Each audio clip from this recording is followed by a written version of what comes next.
عدلیہ کی آزادی کی جدوجہد ہو، اظہار رائے کی آزادی خطرے میں ہو،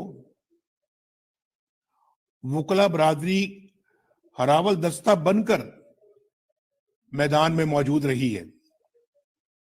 یہ بڑی خوشی کی بات ہے۔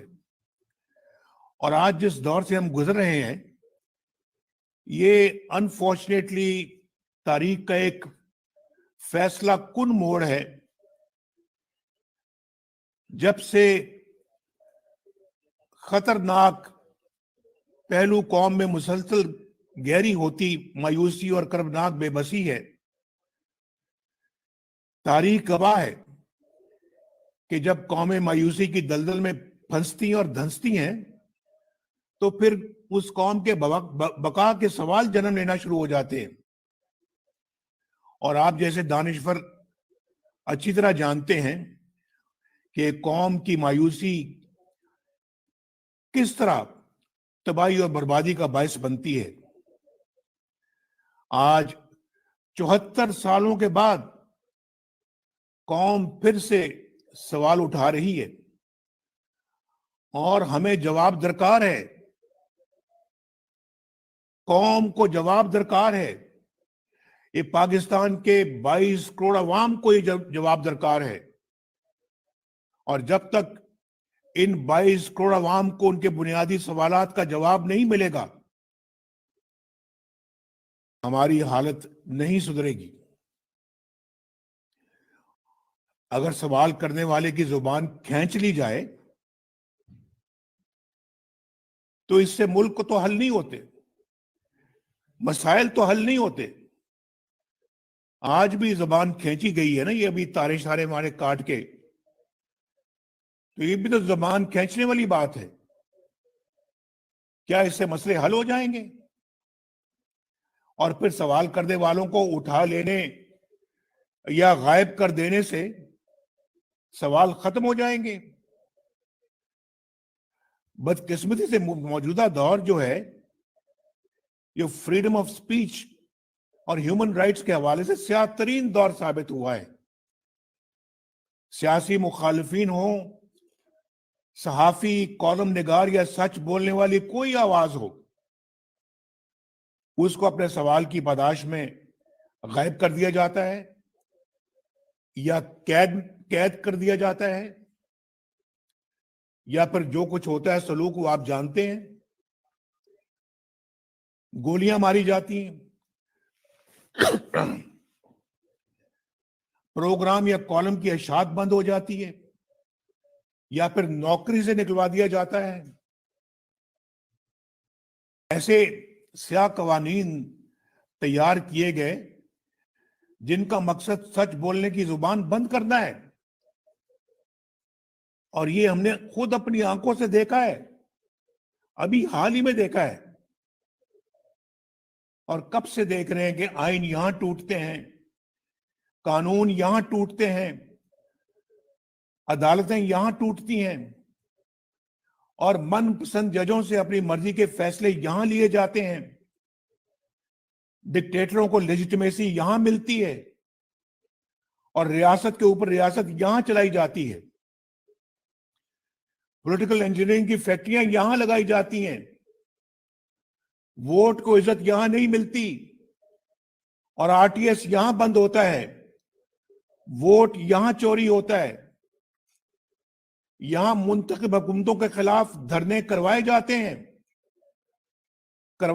ہیں، کیے بھی جاتے ہیں اور کروائے بھی جاتے ہیں، حکومتیں یہاں بنائی جاتی ہیں اور گرائی جاتی ہیں، اور پارلیمنٹ کی سوورنٹی کا حال تو یہ ہے کہ چند منٹوں میں درجنوں قوانین بلڈوز کیے جاتے ہیں، جیسے آپ نے 2 دن پہلے دیکھا ہے۔ یہ ہیں خواتینوں حضرات، یہ ہیں وہ اسباب جو ہمارے زوال کا باعث بنتے ہیں اور زوال کا باعث بنے ہیں۔ اور پھر کہا جاتا ہے کہ دنیا ہم پر ہنستی ہے، کہا جاتا ہے کہ ہم پر دنیا پابندیاں کیوں لگاتی ہے، ہمیں کٹہرے میں کیوں کھڑا کرتی ہے، دنیا میں ہمارے کردار پر سوال کیوں اٹھائے جاتے ہیں۔